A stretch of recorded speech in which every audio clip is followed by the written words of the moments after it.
everyone.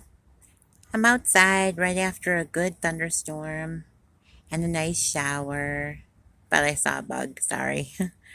um, and I just feel rejuvenated. It was a real hot one again today. I'm sure you're all sick of me reporting on the weather, but that's what's going on in my world.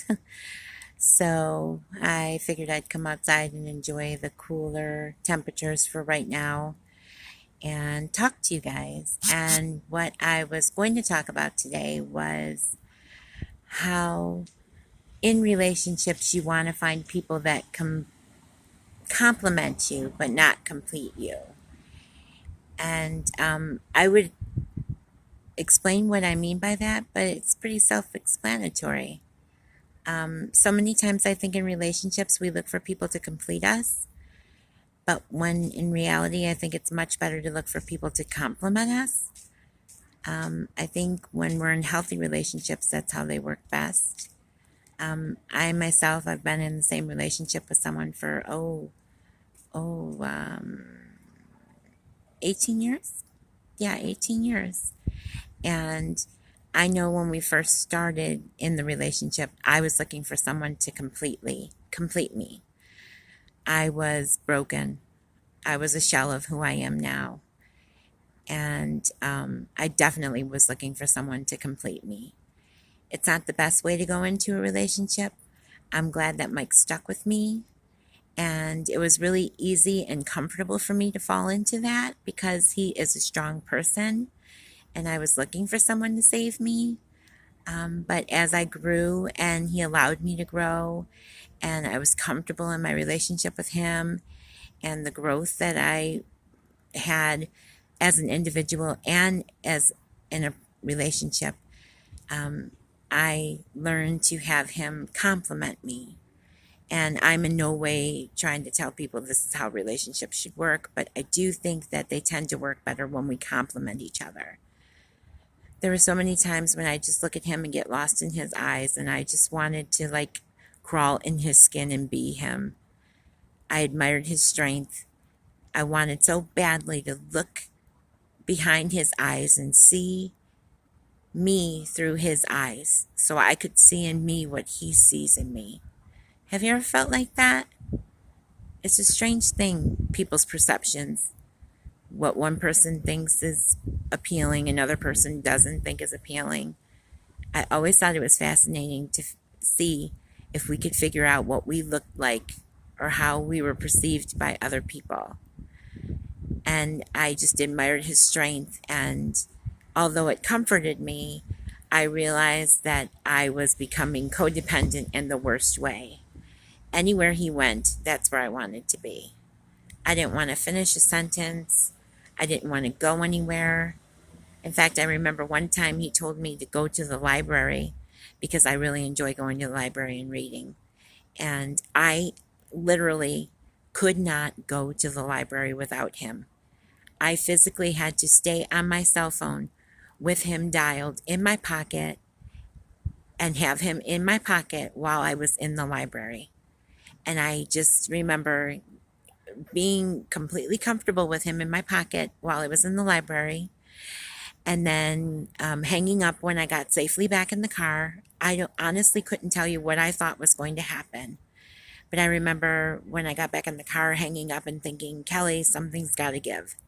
Like when you literally can't take a half a mile ride to your local library without this person, this isn't love, this is obsession.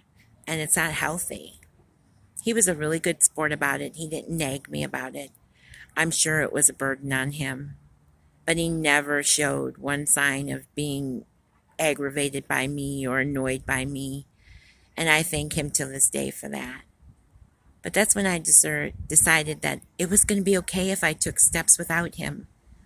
He wasn't going to leave. You see, I spent my whole life saying goodbye to people I love. I just couldn't fathom why on earth he loved me. Why me? Why did he choose me? He wasn't like giving me as a booby prize. I didn't have to pay him for his affection or my affection or his affection to me. He chose me. And I had to do some deep down research inside of me to figure out There had to be a redeemable quality in me to make him want to be around me. I mean, it had to be something. And I remembered it was something in my psyche that was making me feel that way. I can remember being very young and having an obsession with food, one that I still struggle with till this day. If you've watched any of my other videos and you've read about or heard about my past, you can imagine that everyone has an escape, and food was mine. And I can remember one time in particular, I was going to go for seconds of potatoes because I love carbs. And this one particular time, I went to reach for the potatoes, and my mother had said to me, "Slow down, don't eat so many of those. If you keep eating that, you're going to get fat." And to that, my stepmonster of a stepfather said to her, "Oh, Pat, let her eat what she wants. It doesn't matter what she does. No one will ever love her." And do you know, I actually thought he was taking my side just because he allowed me to keep eating. That's how twisted my mind was. I mean, he wasn't raping me. He wasn't hitting me. He wasn't beating me. He wasn't hurting my little brother. He wasn't threatening me. I honestly thought that he was taking my side. And those words he said to me stick with me till this day. Oh, these damn bugs, sorry. It was unbelievable.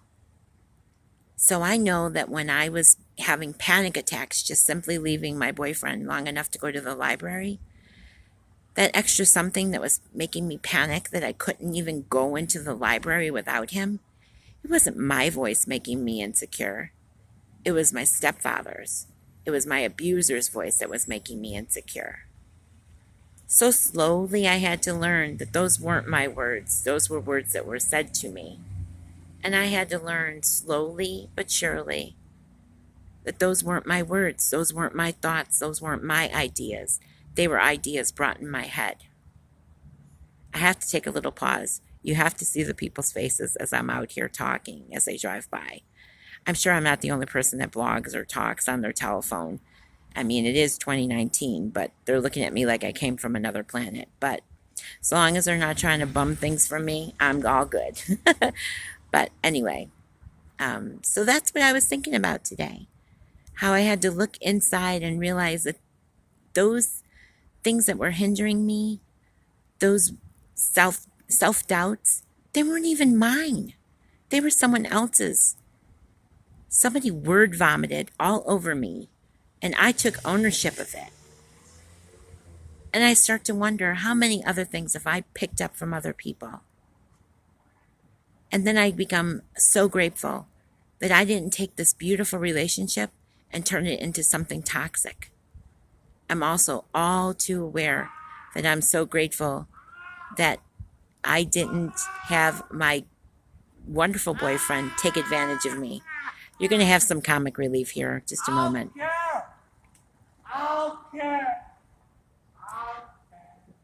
You know how every neighborhood has their eccentric beings? That would be one of ours. He's very, very funny. He rides on a bike, so his heart must be like he's got the heart of a 12-year-old.